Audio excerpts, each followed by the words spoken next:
बड़वानी जिले में पिछले 2 दिनों की भारी बारिश से जहां नर्मदा नदी उफान पर आ गई है, तो वहीं कई निचली बस्तियों में पानी घुस जाने से गृहस्थी का सामान खराब हो गया। रविवार को लोकसभा सांसद गजेंद्र पटेल, राज्यसभा सांसद डॉक्टर सुमेर सोलंकी और पूर्व गृह मंत्री बाला बच्चन ने बाढ़ प्रभावित क्षेत्रों का दौरा किया और हर संभव मदद का आश्वासन दिया है। सांसद गजेंद्र सिंह पटेल ने कहा कि रिकॉर्ड बारिश हुई है, जिससे बाढ़ के हालात बन रहे हैं।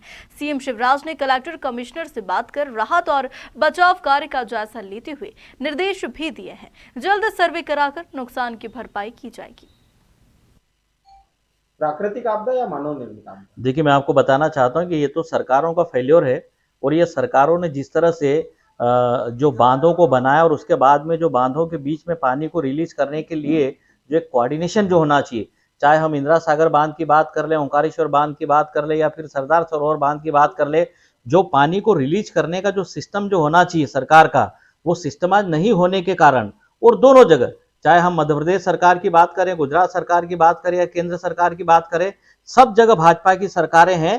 तो भाजपा की सरकारों का ये फेल्योर है और ये फेल्योर का परिणाम हम लोगों को, चाहे बड़वानी जिले के, अलीराजपुर के, झाबुआ के, धार के, खरगोन जिले के लोगों को, हम लोगों को इसका खामियाजा भुगतना पड़ रहा है। गांव के गांव डूब गए, खेत बर्बाद हो गए, किसानों की फसलें नष्ट हो गई है, घरों में पानी घुस गया है, मवेशियों का, फसलों का और इंसानों का जनहानि का करोड़ों रुपए का नुकसान हुआ है। ये दोनों जगह भारतीय जनता पार्टी की सरकारों का ये फेल्योर स्पष्ट दिख रहा है।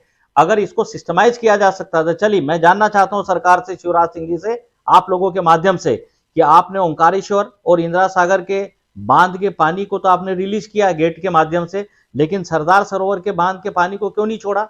कल रात को मुझे जैसा ही पॉइंट मिला तो मैंने यहां से लगाकर भोपाल तक मैंने बात की थी और जो इनको देख रहे थे वो बड़े अधिकारियों को मैंने बात की है कि आप सरदार सरोवर के बांध के पानी को क्यों रिलीज नहीं कर रहे हो। ये पूरी तरह से सरकार का फेल्योर है।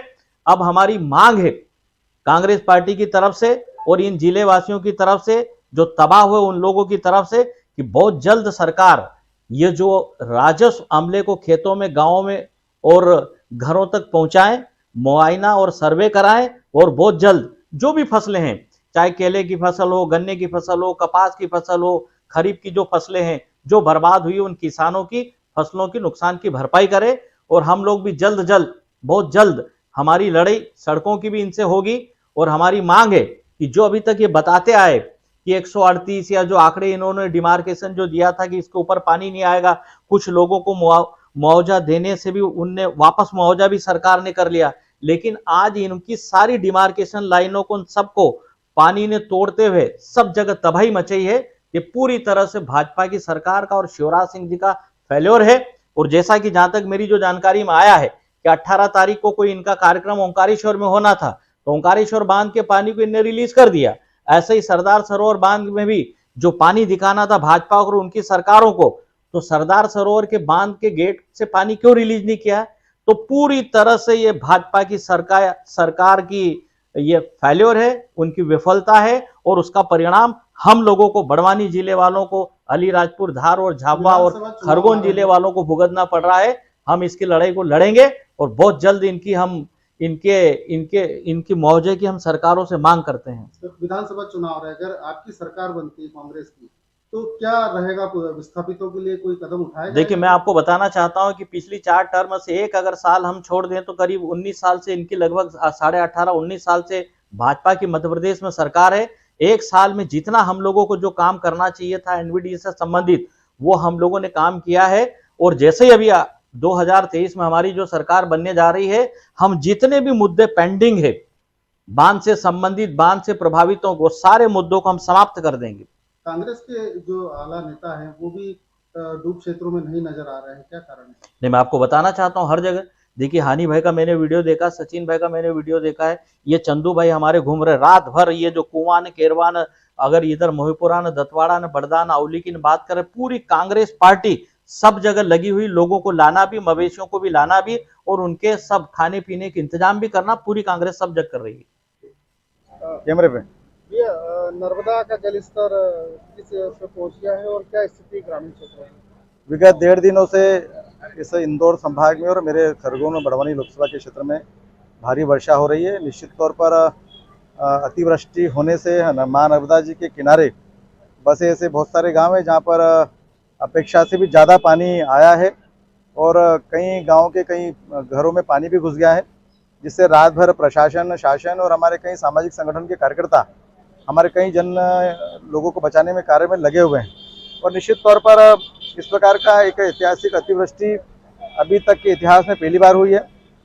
1971 की भी अतिवृष्टि के समय भी इतना पानी नहीं आया था जो इस बार की बारिश में आया है। और निश्चित तौर पर भारी चेतावनी भी है। और अभी हम माँ नर्मदा जी के बिल्कुल तट पर खड़े हैं और अभी हमने इसका मुआयना भी किया है। कई गांव में जाना भी मेरा हुआ है, कई गांव से हमने लोगों को निकालकर उनको सुरक्षित स्थान पर पहुंचाया भी है, कई मवेशियों को भी हमने सुरक्षित स्थान पर पहुंचाया। निश्चित तौर पर शासन, प्रशासन और मध्य प्रदेश की सरकार के मुख्य आदरणीय मुख्यमंत्री जी ने भी कल रात के 2 बजे सभी इस अतिवृष्टि जिलों के कलेक्टरों से संवाद भी किया और जितने भी बचाव कार्य चल रहे हैं उसमें तीव्र गति चल रही है। निश्चित तौर पर अब कल रात से भी सभी गेट खोल दिए गए हैं। सरदार सरोवर के भी गेट पूरे कल शाम से खुले हुए हैं।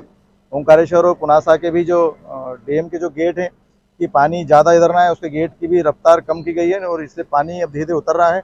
मुझे अनुमान है कि विगत आज और कल दोपहर तक ये स्थिति बिल्कुल कंट्रोल में आ जाएगी। और अभी भी हमारे कई सामाजिक संगठन के कार्यकर्ता और भारतीय जनता पार्टी के कार्यकर्ता इस पूरे मुहिम में, बचाव कार्य में और भोजन कराने में लगे हुए हैं। ये 48 घंटे के बाद भी 100% गांव खाली नहीं करा पाए, लोग अभी भी नुकसान की जद में हैं। मुझे लगता है कि कल शाम से ही पानी बढ़ना शुरू हुआ है और पानी इस स्पीड से बढ़ा है कि जैसे कोई नाले का उफान आता है। हमने लोगों से चर्चा करी है, लोगों गाँव ग्रामीण की लापरवाही लग रही है, ग्रामीणों से भी चर्चा की गई है।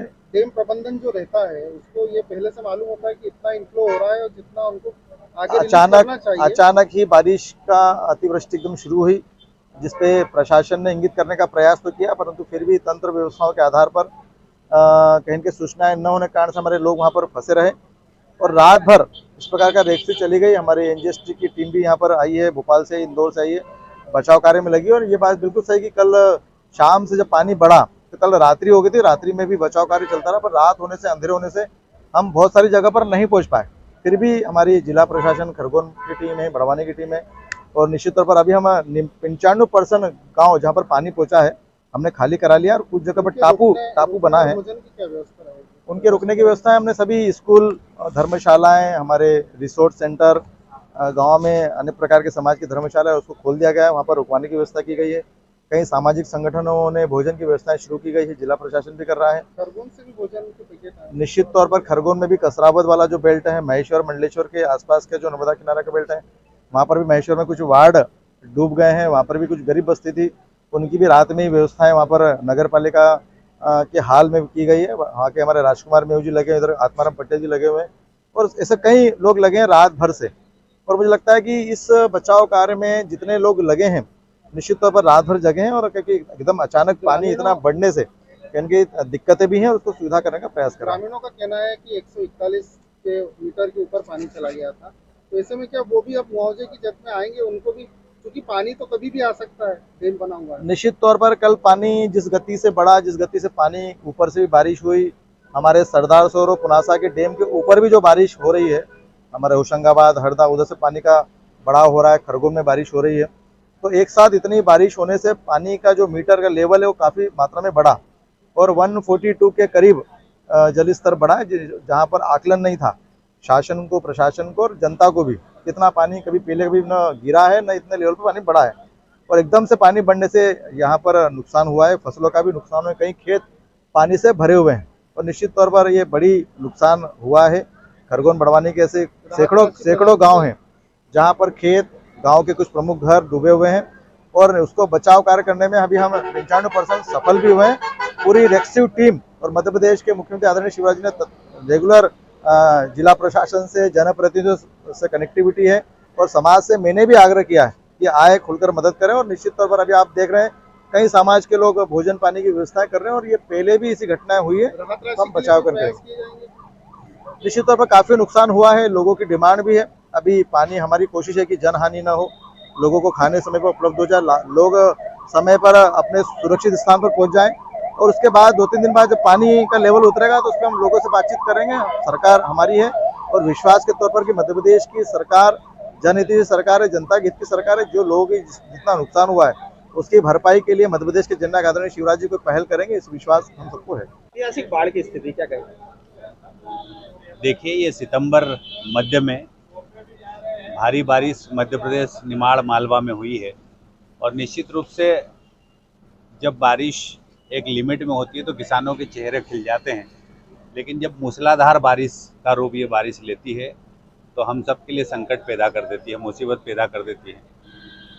लेकिन इस बरसात में जो बारिश हुई है और बाढ़ आई है, नर्मदा जी में हम लोग अभी खड़े हैं, माँ नर्मदा जी में ऊपर से भी पानी बहुत बड़ी भारी मात्रा में आ रहा है, नीचे डिस्चार्ज भी किया जा रहा है, कुछ गांव डूबे भी हैं। लेवल 142 मीटर से ऊपर अभी नर्मदा जी बह रही है। लेकिन मध्य प्रदेश के माननीय मुख्यमंत्री जी से कल शाम को मेरी चर्चा हुई और साथ में प्रशासन के बड़े अधिकारियों से भी चर्चा हुई है। हम सब ने ये निर्देश दिए हैं, खरगोन कलेक्टर को, बड़वानी कलेक्टर को, धार कलेक्टर को, अलीराजपुर कलेक्टर को, सभी कलेक्टरों से मेरी बातचीत हुई, कमिश्नर से भी बातचीत हुई है। हर हालत में पूरी सरकार और प्रशासन जनता के साथ खड़ा है, जनप्रतिनिधि भी जनता के साथ खड़े हैं। इस आपदा के दौरान जो भी नुकसान हुआ होगा, मध्य प्रदेश के माननीय मुख्यमंत्री शिवराज सिंह चौहान ने प्रशासन को निर्देश दिए हैं कि हर हाल में किसानों को, मजदूरों को या जिनका नुकसान हुआ इस बाढ़ में, इस बारिश के दौरान, उनको हर प्रकार की आर्थिक सहायता दी जाएगी और हर प्रकार की मुसीबत से निपटने के लिए उनको मदद दी जाएगी। मौसम विभाग का पहले से अलर्ट था, बावजूद उसकी क्या प्रशासन की लेट थी कि लोगों का नुकसान हुआ है क्या? देखिए, ये प्राकृतिक विषय है। मौसम विभाग कई बार इस प्रकार की भविष्यवाणी भी करता है, अलर्ट करता भी है, सारी चीज़ें होती है, लेकिन इतने बड़े लेवल पर एकदम से कोई आपदा आ जाए तो उसका मैनेजमेंट करने में थोड़ा वक्त जरूर लगता है।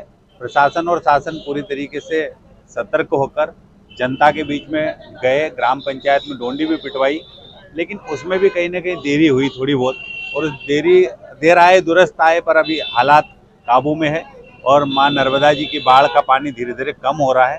और मुझे लगता है, मैंने अभी ओंकारेश्वर बात करी, मैंने बड़वाह वाले अधिकारियों से भी बातचीत करी, वहाँ पर 6 से 7 फीट पानी कम हुआ है, तो बड़वानी के आसपास के इलाकों में भी हमें बहुत जल्द राहत मिलेगी। लेकिन जो नुकसान हुआ है उसकी भरपाई सरकार के द्वारा की जाएगी, माननीय मुख्यमंत्री जी ने ये कहा है। डैम प्रबंधन की लापरवाही लगती है कि समय रहते अगर थोड़ा थोड़ा पानी रिलीज करते तो ये स्थिति नहीं बनती। पहले तो बारिश नहीं हो रही थी तो हमको ऐसा लग रहा था कि डैम अब खाली रह जाएंगे इस बार, लेकिन जब अचानक ही बारिश होने लगी और तेजी के साथ जब बारिश हुई तो ओंकारेश्वर परियोजना की बात करूं या इंदिरा सागर परियोजना के बाद सरदार सरोवर परियोजना, ये तीनों परियोजना एक सीरीज में बनी हुई है और तीनों का मैनेजमेंट एक साथ करने के लिए पूरी व्यवस्था देखना पड़ती है। ज़्यादा पानी छोड़ेंगे और नीचे वाले में पानी नहीं छोड़ेंगे तो हो सकता है यहाँ के गाँव डूब जाएँ। तो इस मैनेजमेंट को करने में थोड़ा वक्त जरूर लगा, लेकिन फिर भी समय रहते हुए कल रात तक की स्थिति में ये सारा कोऑर्डिनेशन ठीक हुआ और ठीक होने की वजह से बहुत भारी नुकसान नहीं हुआ। जो देरी हुई है उसके कारण 3 लोगों की मौत भी हुई है, उसको लेकर के कोई कदम उठाया जाएगा? उसमें जांच कराया जाएगा और जांच करने के बाद जो दोषी पाए जाएंगे, किस वजह से उनके साथ इस प्रकार की घटना घटी है, तो लापरवाही अगर जिसने की होगी तो उसके खिलाफ प्रशासन और शासन कार्रवाई करेगा।